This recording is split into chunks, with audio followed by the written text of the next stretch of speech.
Assalamualaikum warahmatullahi wabarakatuh. Alhamdulillah, alhamdulillahilladzi ja'alana bil muwajahah. Asyhadu an la ilaha illallah wahdahu la syarikalah wa asyhadu anna Muhammadan abduhu wa rasuluh alladzi la nabiyya ba'dah wa ala alihi wa sahbihi wa man tabi'ahu ila yaumil qiyamah. Hadirin jamaah pangaosan sadayana, mangga urang lajengkeun kana hancanu katunda kitab Adkar Nawawi halaman 12, masih ngajelaskeun bab zikir. Paslun ari ieu eta hiji pasal. Al muradu ari duni maksud minad dzikri tina dzikir hudurul qalbi eta ngahadirkeun hate. Jadi nu dimaksud dina dzikir di dieu inget hartina dzikir teh inget hudurul qalbi ngahadirkeun hate. Pan seueur jalmi anu dzikir kulisan ari hate malaweung. Jadi intina sateuacan urang dzikir nu paling pokok bade dzikir naon bae, nu dibacana amalan naon bae, minimal urang hadirul hudurul qalbi ngahadirkeun hate.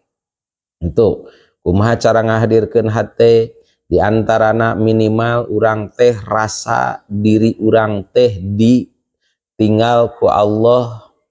minimal rasa urang teh selalu dikuping ku Gusti Allah. Hadirkeun hate hudurul qalbi. Atuh kulantaran nu dimaksud dzikir teh hudurul qalbi hadirna hate,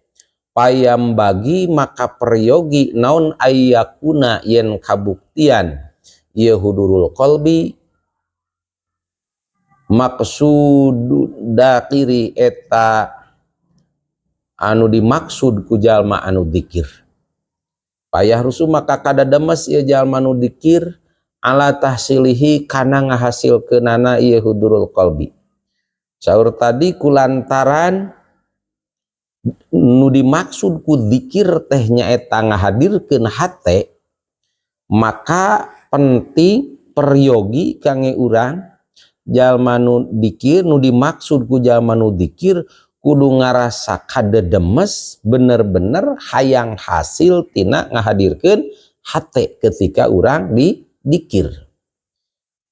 Kumaha carana supaya ngahasilkeunana ieu urang kana hadirna hate kadedemes dina dzikir, kadedemes hayang hate urang hadir? Di antarana wayatadabbaru sareng mikir-mikir ieu jalma nu dzikir makana perkara yadguru anu dzikir ieu dakir jalma nu dzikir. Di antarana supaya ngahadirkeun hate teh minimal urang anu dibacakeun dina wiridan, nu dibacakeun dina dzikir teh minimal urang mikir-mikir kana naon, kana perkara nu dibaca ku urang,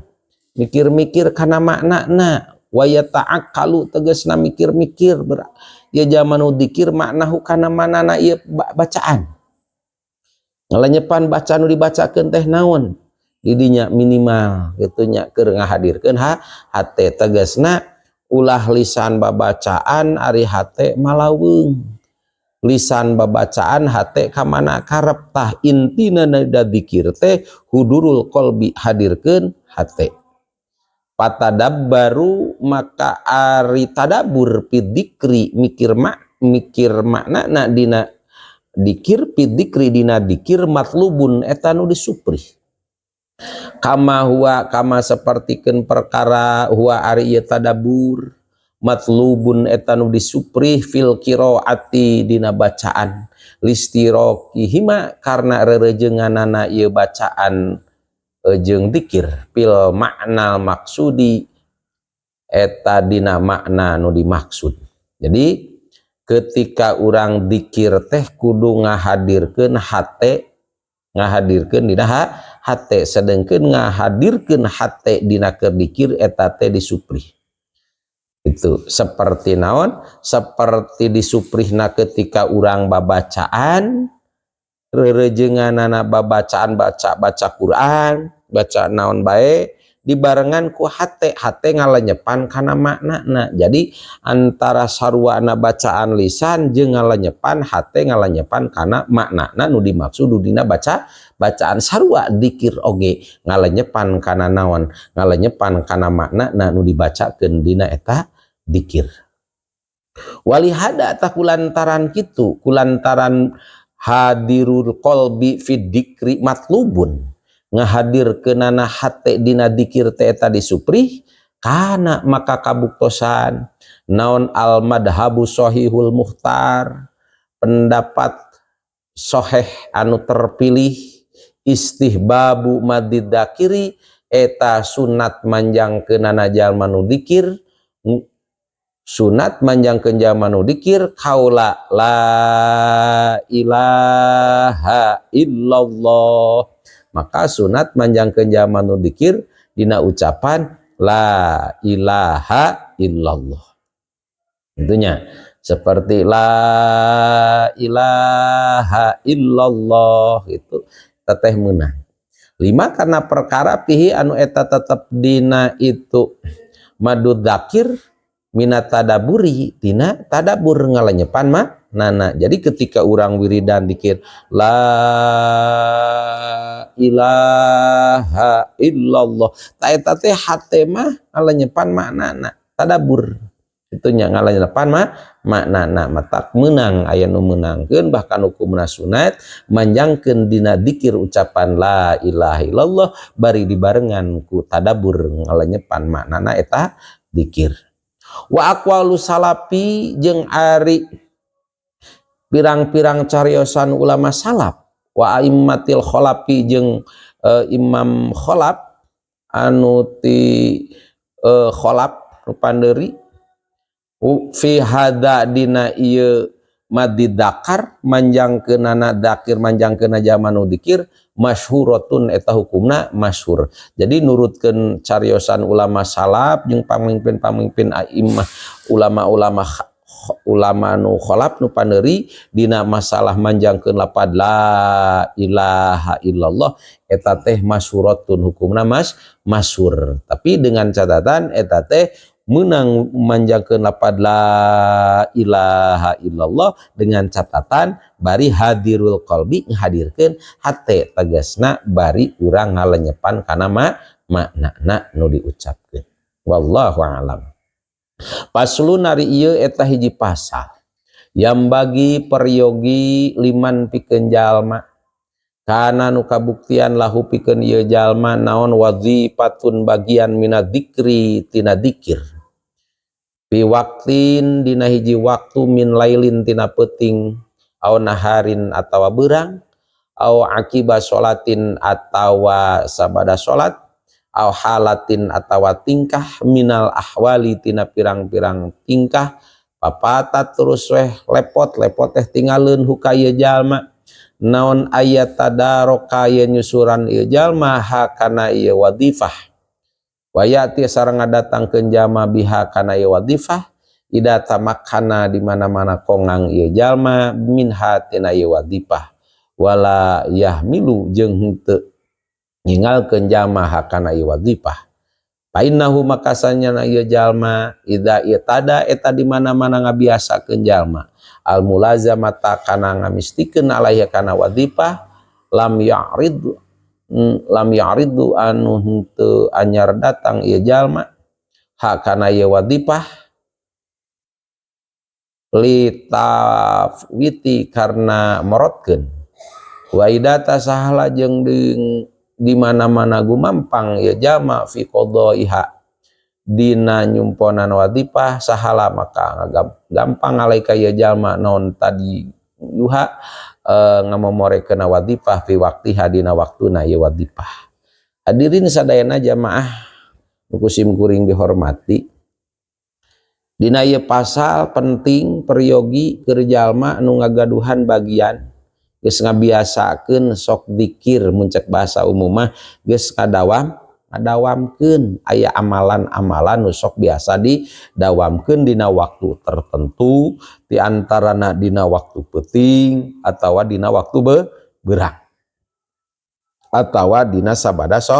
salat atawa tingkah pirang-pirang tingkah kumaha bae tah geus ngabiasakeun amalan kitu terus weh tingaleun ieu jalma teh kumaha lamun tinggalkeun kieu maka aya tadarrokaha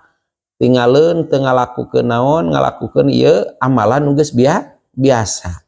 maka meunang keur eta jalma wayatia biha idza tamakana minha wala yuhmiluha meunang ngadatangkeun ieu jalma kana bagian wiridan-wiridan amalan nu geus biasa teh di mana kongang ieu jalma itu kana ieu wiridan-wiridan nu geus biasa jeung teu ninggalkeun itu iraha ya sakaburuna lamun tadi mah tingaleun fa innahu ida itada al mulazamah alaiha itu oge jalma lamun geus ngabiasakeun ngadawamkeun kana eta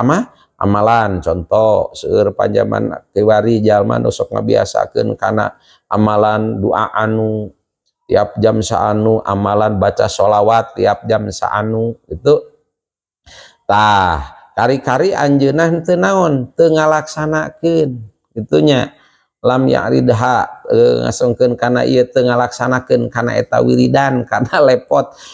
karena tinggalin teh karena ada kasibukan karena aya mani aya nu ngahalangan karena aya naon bae tah wayahna eta datangkeun sakaburuna ku urang digentian ku urang mun bahasa ieu mah sapertos di kodoan wa idza tasyahala fi qadaiha sahalah ya maka ku urang laksanakeun bae ulah ngagampangkeun kana wiridan nu geus biasa ku urang tinggalkeun sabab lamun ngagampangkeun kana wiridan nu geus biasa ditinggalkeun engke bakal babari urang nyepelekeun atanapi bakal ngamomorekeun kana amalan nu geus biasa dina waktuna anu geus biasa keun we da gampang deui contoh misalna ieu jalma teh geus biasa wiridan ti jam 11 sampai jam 12 peuting tah kulantaran tadi teh mah geus netepkeun geus biasa terus nyobaan kalewat sakali kana ada kasibukan ku urang teh henteu digantian henteu dikodo mun teh mah tangke teh datang ka dituna teh bakal nyepelekeun datang faisukna teh keun we gampang deui tah lamun geus ngababarikeun kana naon ngababarikeun teu buru-buru digantian keteh bakal ngababarikeun deui urang ninggalkeun kana eta amalan anu geus biasa pakumargi kitu diusahakeun ulah nyepelekeun ninggalkeun kana amalan nu geus biasa ketika tinggalkeun kembaran urang aya halangan naon giwat ku urang buru-buru digantian atanapi cek bahasa ieu mah dikodoan wa qad sabata sareng nyata tos tumetep fi sahih Muslim dina kitab sahih Muslim an Umar bin Khattab radhiyallahu anhu katampi hadis ti Sayyidina Umar radhiyallahu anhu qala nyarios Sayyidina Umar qala tos ngadauh saha Rasulullah sallallahu alaihi wasallam Rasul ngadauhkeun man ari sing saha jalmi nama eta sare ieu jalmi an hizbihi cul atanape tingaleun tina bacaan hijibna ieu jalmi au an syai'in atawa tingaleun tina bacaan sesuatu bacaan hiji perkara minhu tina ieu hijib teh doa faqara'a terus maca ieu jalma hukana ieu hijib ma kana perkara baina sholatil fajri antara salat subuh wa sholati duhri jeung salat duhur kutiba maka dituliskeun lahu ka ieu jalmi ka annama qara'a kaya maca ieu jalmi hukana ieu hijib minalai ti peuting maksudna ieu aya keringanan saur Kanjeng Rasul sing saha jalmi nu geus biasa ngadawamkeun kalimah-kalimah wiridan-wiridan baik itu hijib doa atanapi sholawat misalna ibu teh geus biasa ngadawamkeun sholawat di jam 11 sampai jam 12 ngapeuting kari-kari kabobohan ibu teh da siangna capek akhirna teu ngalaksanakeun sholawat nah kembali geus kaliwat teh isuk teh sholawat deui tah ulah kitu gewat sakaburuna ingetna tah menang ieu digantian tawa di kodoan sholawat nu tadi penting teu kaburu ku maca sholawatna antara subuh sampai lohor karena saur Kanjeng Nabi sing saha jalmi anu kasarean nepi ka ketinggalin maca hijibna ieu jalmi atau ninggalkeun tina hiji sesuatu nu tina bacaan-bacaan hijibna ieu jalmi terus pakoroahu terus ieu jalma teh maca kana eta hijib atanapi dua amalan teh mabaina sholatil fajri wa duhri wa sholati duhri nu dibacana antara sholat subuh jeung sholat duhur kagantian amalan nu tadi penting maka saur Rasul kutiba lahu ka'annama qara'ahu minalail maka dituliskeun ieu jalma kaya ieu jalma teh maca sapepe penting tadi teh itulah. Jadi lamun urang nu amalana amalan entos biasa matak aya amalan bisa dikodoan gitu supados amalan urang biasa gitu ieu mah gambaran anu tos lazim nu tos dawam teh. Paslun ari ieu eta hiji pasal fi ahwali ta'ridil dina pirang-pirang tingkahna nu anyar datang lidzakiri pikeun jalma nu dzikir yustahabu disunatkeun lahu pikeun ieu dzakir naon qat'u dzikri megatkeun dzikir bisa babiha ku sababna ieu ahwal sumayaudu terus balik deui ieu dzakir ilaihi kana ieu dzikir ba'da zawaliha sabada leungitna ieu ahwal minha eta tetep tina sapalihna ahwal idza salima di mana idza sulima di mana-mana diwuluk salaman saha alaihi ieu dzakir rodda maka ngajawab salam ieu dzakir assalama kana salam summa ada terus balik deui dzakir ila dzikri kana dzikir wa kada jeung nya kitu deui sapertikeun idza salima idza atosa di mana-mana bersin ingdahu caketeun dzakir saha atisun jalma nu bersin sammat terus ngajawab salam ieu dzakir hu ka ieu jalma nu atis nu bersin summa ada terus balik deui ieu dzakir ila dzikri kana dzikir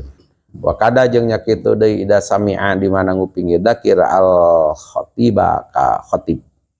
wa kada jeung nya kitu deui idza sami'a di mana ngadenge ieu dzakir al muadzina ka jalma nu adan ajaba ngajawab adan ieu dzakir hu ka ieu muadzin fi kalimatil adzani dina pirang-pirang kalimah adzan wal iqamati sareng kalimah qomat summa ada terus balik deui ieu dzakir ila dzikri kana dzikir maksudna dina ieu pasal bade ngajelaskeun pirang-pirang tingkah anu anyar datang ka jalmi anu keur wiridan keur jalmi anu keur dzikir. Jadi tingkahna anu anyar datang ka jalma anu dzikir hukumna sunat bahkan sunat keur jalma anu dzikir sunat megatkeun heula di dzikir eureun heula dzikirna tapi aya sabab anu nyababkeun meunang eureun heula di dzikir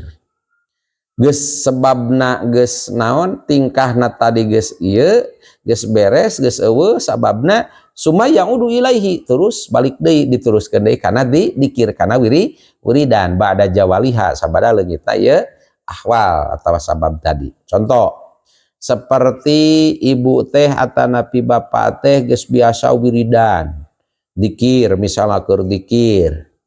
misalna wiridan mah naon macam-macam urang karesepna nu didawamkeun ngan nuju wiridan nuju dzikir kitu minha idza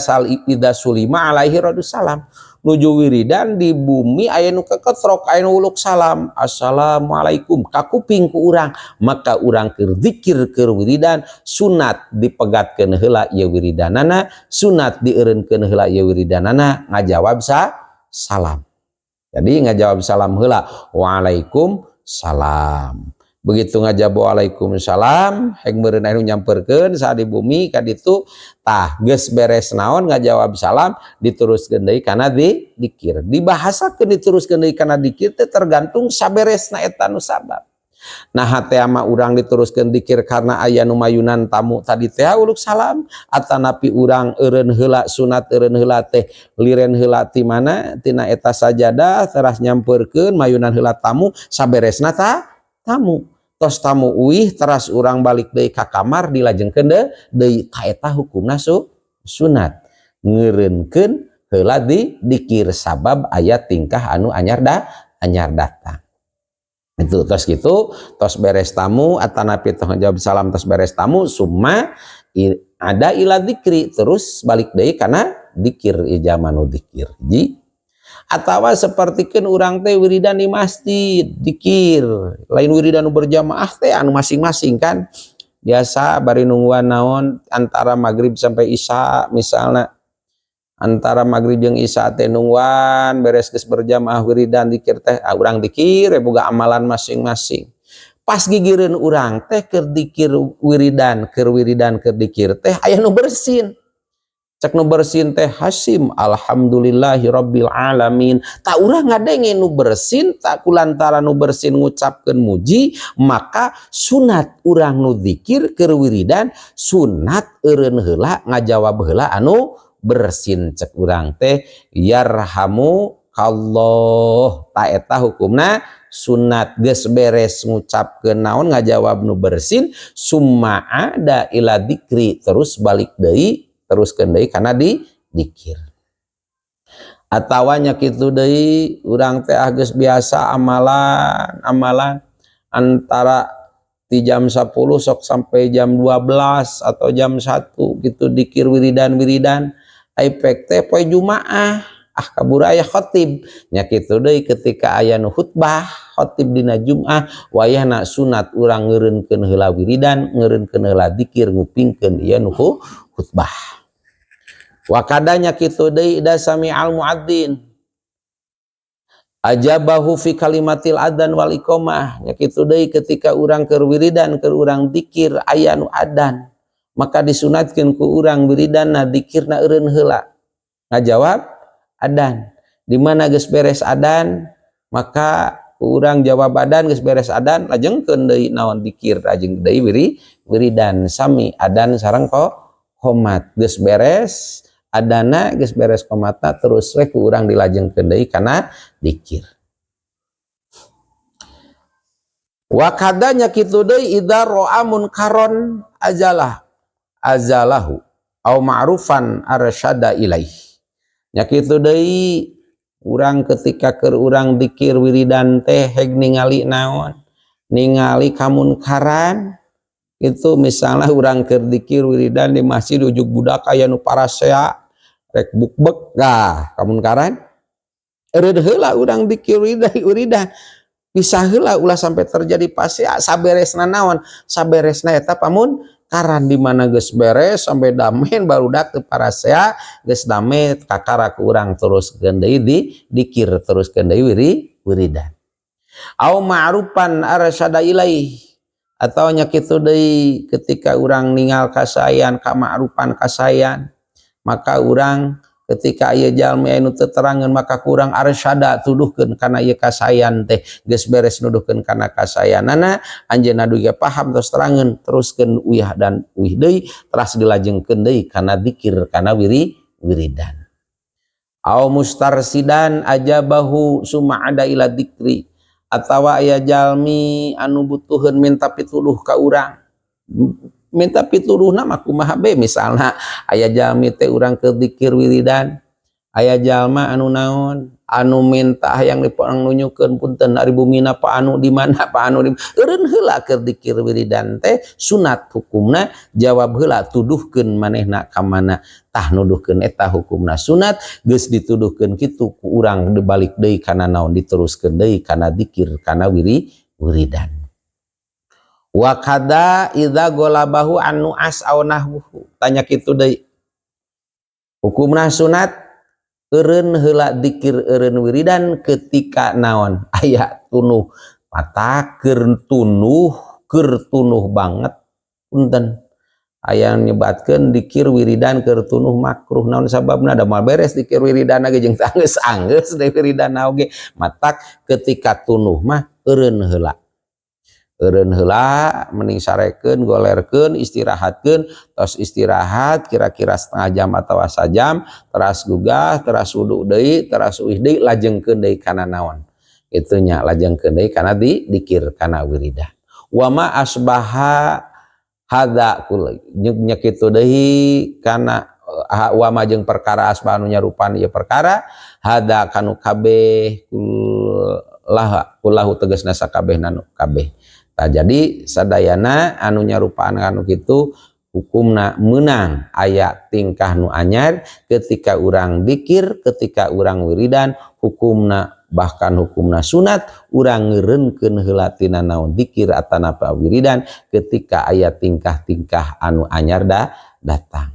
Rupina pangaosan kitab Adkar Nawawi cekap sakitu mudah-mudahan aya manfaatna khusus kanggo simkuring nu ngadugikeuna umumna kanggo hadirin anu ngupingkeuna wallahul muwaffiq ila aqwamit thoriq. Assalamualaikum warahmatullahi wabarakatuh.